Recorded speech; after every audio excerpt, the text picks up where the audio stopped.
saya kesini kopdar tadi ya, kata Pak Putu tadi kan apa mengatakan biar santai aja gitu ya, santai aja gitu ya. Oke, kita ada permainan dulu nih supaya katanya sekarang kan lagi hebohnya otak tengah gitu ya. Ya kan, otak tengah biar katanya seimbang, biar lebih fokus gitu ya. Jadi kita bangkit berdiri mau nggak? Kita main ya.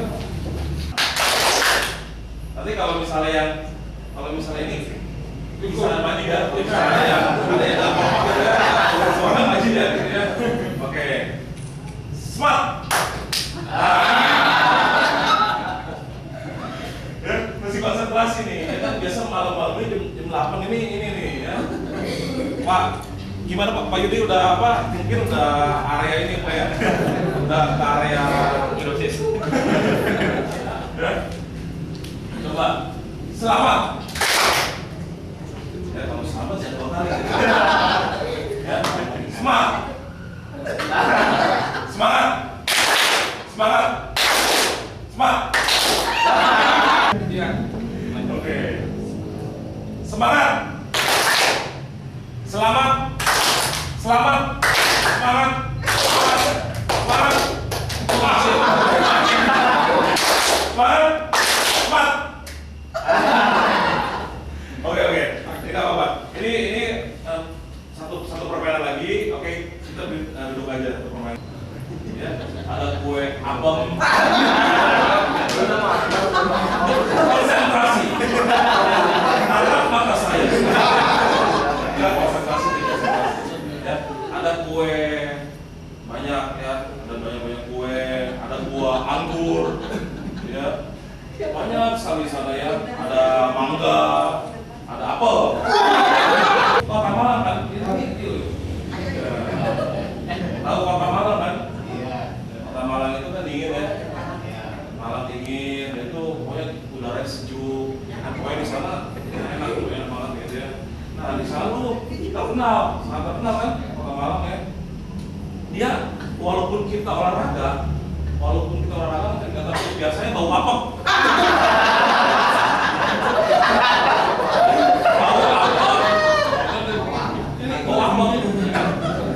Sambil makan apa?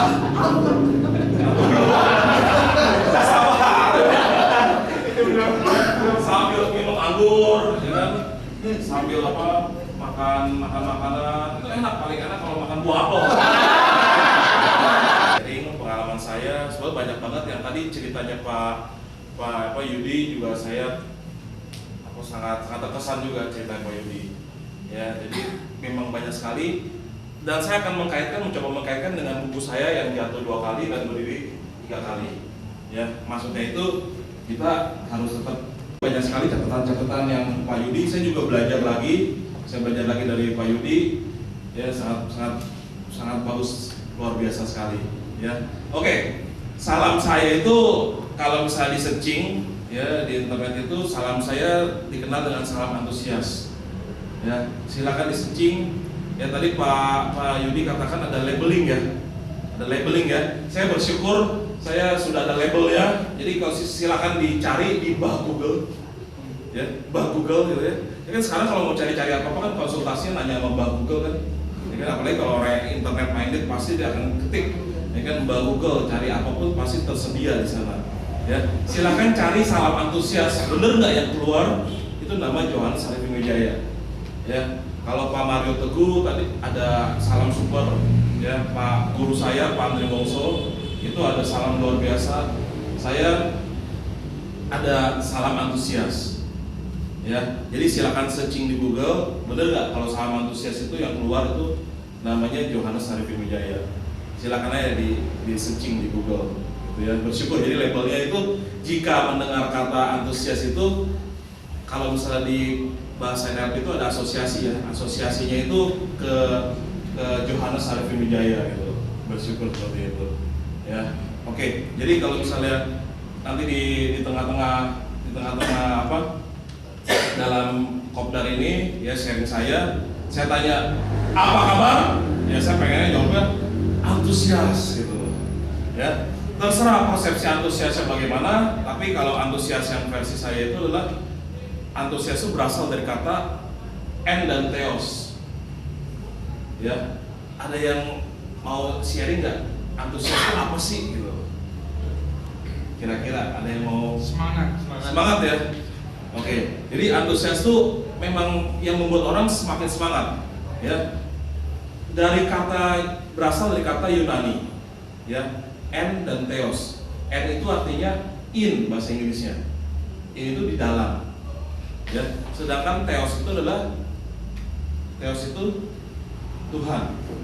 Jadi kalau ada Tuhan di dalam diri kita, kita akan selalu punya tanggung jawab pada diri kita sendiri, ya, punya tanggung jawab kepada kita sendiri, ya. Jadi nggak perlu dikontrol oleh orang, kita tetap bertanggung jawab pada diri kita sendiri. Baik ada orang atau tidak ada orang, ya, misalnya kita seorang pekerja, baik ada orang atau tidak ada orang, kita akan tetap sebagai, ya, menjadi diri kita sendiri, gitu, ya. Nah ini di buku yang jatuh 2 kali berdiri 3 kali itu ada di bab 3, kalau misalnya mau dilihat silakan. Ada orang hebat selalu menjaga perilakunya walaupun sedang sendiri, ya. Jadi nggak perlu harus sering-sering dilihat, diperhatikan orang lain, ya. Tapi sendiri kita bertanggung jawab pada diri kita sendiri, ya, seperti itu. Di halaman saya di bab 3 Pak, kali berdiri 3 kali. Ada yang mau sharing nggak? Kira-kira apa sih yang dimaksud dengan jatuh 2 kali berdiri 3 kali? Itu tahun 2011, ya. 1 tahun setelahnya itu saya diminta, ya, sharing dengan penerbit Andi, ya kan. Ada yang, Pak, gimana kalau misalnya tulis tentang budaya Jepang tapi untuk memotivasi gitu, ya, untuk motivasi. Nah, rupanya pengalaman Jepang yang sumber dayanya minim, tapi dia bisa, bagaimana caranya dia bisa dengan budayanya yang begitu kuat sehingga bisa sukses 1 tahun bisa recovery begitu cepat, gitu Pak. Ya, kita tahu Jepang itu tahun 1945 Pak, ya kan, hancur oleh bom, ya, Hiroshima dan Nagasaki, ya kan. Tapi begitu perjalanannya sampai dia bisa sukses, setelah itu tahun 2011, ya, 2011 itu kena lagi, ya, yang namanya tsunami itu, ya, gempa dengan sampai 8,9, ada yang mengatakan sudah sampai 9 dan lain sebagainya, ya. Seperti itu, tapi bagaimana dia bisa bangkit lagi? Rupanya saya mencoba mengulasnya, ya, dengan perspektif dari negara Jepang, ya, dengan semangat the way of life-nya. Jadi semangat namanya sana ada semangat seorang samurai, ya, samurai Bushido itu, ya, the way of life. Jadi bagaimana jalan kehidupan, seperti itu, ya. Saya di sini nanti lebih banyak sharing aja, ya kan. Saya kesini inginnya biar bisa berkenalan, berteman gitu, ya. Jadi ini hanya, ya, bisa silahkan dibaca lah, gitu ya, di buku sudah jelas, ya. Nah ini rupanya semangat yang paling membuat, setelah diperhatikan, semangat yang paling membuat orang Jepang itu bisa bangkit berdiri itu adalah semangat ini. Semangat yang namanya Gambaru, ya, Gambaru ini, ya. Jadi kata-katanya seperti ini, never ever give up. Karena di komputer kita adanya enter, bukannya entar. Ya, nanti kalau kan tadi kan banyak problem-problemnya, ya kan, mungkin ada problem-problemnya yang harus dibantu oleh Pak Yudi, gitu ya. Pak Yudi bisa bantu, ya kan. Nah, nanti bagaimana setelah itu harus tekan enter, ya, jangan kelamaan tekan entar, gitu. Ini penyakit yang paling berbahaya manusia itu adalah penyakit tarsok. Ini berhubungan lagi sama never ever give up. Orang belum mau mulai aja gimana punya semangat yang terus terkontrol. Lah belum mulai kan, ya kan, belum tekan enternya gimana bisa berjalan terus menerus, gitu, ya kan. Ini kan masih banyak teman-teman yang teman-teman yang muda, gitu ya, kan, Makanya kalau saya bilang banyak sekarang penyakit-penyakit lagi. Tadi mungkin ditambahkan Pak ya, ada galau gitu ya. Sekarang bahaya gitu, bahaya galau. Tapi bersyukur saya temukan satu yang sangat bagus, singkatan dari galau. Ya, galau itu singkatannya God, ya, always, ya, listening and understanding. Ya, jadi kita tahu temukan masalah kita juga, ya kan, didengar pasti kan, ya kan, always understanding, ya kan, pasti paham gitu loh, ya, seperti itu, ya, intinya kuncinya tekan enter dulu, ya kan, setelah itu bisa terus menerus, ya, kata salah satu filsuf dari negara Tiongkok mengatakan seperti ini. Mungkin sudah sering didengar, ya saya cuma men-sharingkan lagi. Perjalanan 1000 mil dilakukan oleh langkah pertama. Ya, ini kan masalahnya pasti kan manusia itu sebagai hidup, ya, manusia yang hidup pasti kan punya impian, punya cita-cita, dan punya ukuran sukses sendiri-sendiri.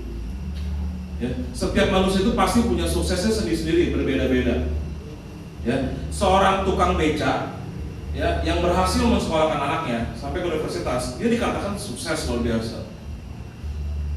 Ya, pasti seorang dosen mencapai tingkat pendidikan tertentu, S3, kemudian profesor, ya kan, dia dikatakan orang sukses. Ya kan? Nah, itu semua tergantung pada diri kita masing-masing. Ya kan? Hidup ini pilihan, ya kan? Yang paling penting kita mau mengoptimalkan potensi diri kita. Ya, potensinya diri apa? Termasuk mau menjadi pelawak sekalipun. Ya, termasuk jadi seorang pelawak, ya, itu sangat luar biasa. Karena pelawak itu bisa menghibur orang lain.